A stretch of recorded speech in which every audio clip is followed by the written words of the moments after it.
Etika batuk dan bersin sangat penting untuk pengendalian penyebaran virus. Bila batuk, jangan batuk tanpa ditutup. Jangan menutup dengan kedua telapak tangan, dan jangan menutup dengan tangan yang mengepal.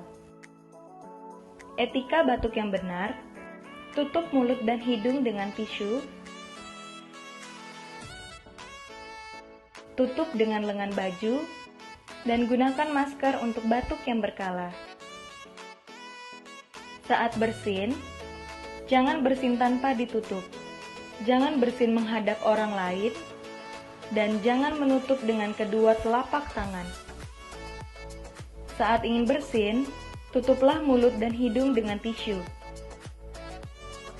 Tutup dengan lengan baju, dan gunakan masker untuk bersin yang berkala.